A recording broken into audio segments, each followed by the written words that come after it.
I think John's going to share some of the Peloton's future.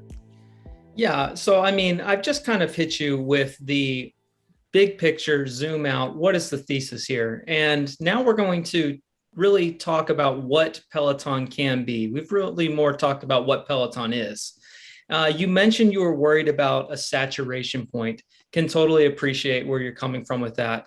Right now, Peloton has 5.9 million members. That's not how many subscriptions they have, because you can have multiple people on the same subscription, people in the same household, for example. 5.9 million members. That was up 90% over the last 12 months.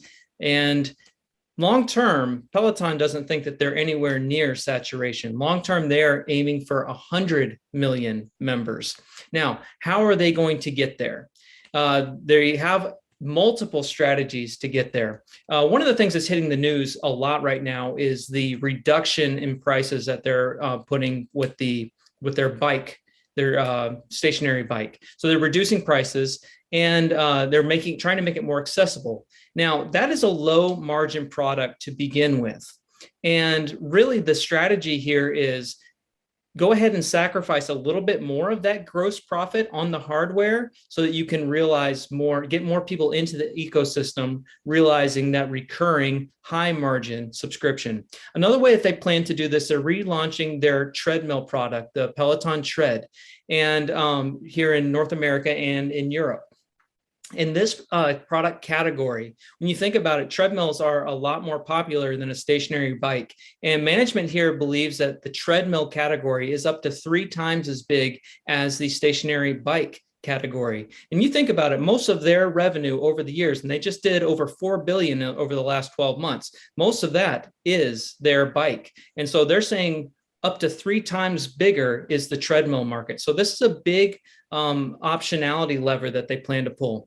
Now, one other thing that I want to draw your attention to, Jason, is some acquisitions that they've made recently that may signal where they're going long-term as a company that is going to bring in more members. So they've made 3 acquisitions recently, one called Otari, one called Aikido, I don't know how to pronounce it, and one called Atlas Wearables. The Otari is a kind of a failed startup. It was a yoga mat with a camera on it that would analyze your yoga position on the mat and shout corrective instructions to you. So if you're not quite holding the yoga pose correctly, this thing could automatically detect that and share what you needed to be doing to correct your yoga form.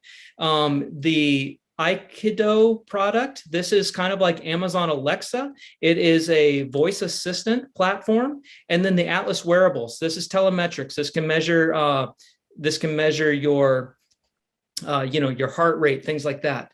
Really, to me, this signals that Peloton plans to get a connected fitness yoga product on the market.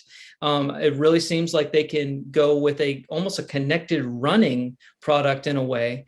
And really, when you think about, are there ways that this technology can be applied to existing products to make them even more innovative and more immune to disruption? I really think that there is. Imagine you riding on a Peloton bike and it's able to analyze how much effort that you're putting in based on what your heart rate is on the wearable, or maybe the camera can analyze facial things through artificial intelligence. Who knows? The sky's the limit here. But I really think that they're going to be a step ahead of the competition with innovation.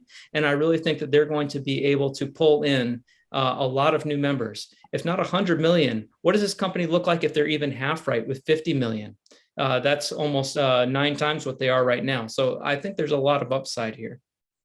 All right, this is getting interesting. It's getting interesting. Well, it does sound like those acquisitions are a little similar to something maybe called Mirror, which Lulu already has. But we've got a question from Dustin who says that I've heard Peloton's moat is their instructors, meaning instructors are the main reason people won't leave Peloton for a competing product. Do you think that's still the case? I don't know if I have an opinion on that. It certainly seems that is a strength of Peloton's. You know, there's other companies out there. I'm just being transparent and thinking out loud here. It seems like there would be good instructors at other connected fitness offerings. But I have heard that argument as well, that people wind up gravitating towards their favorite instructor and would be really hesitant to leave that.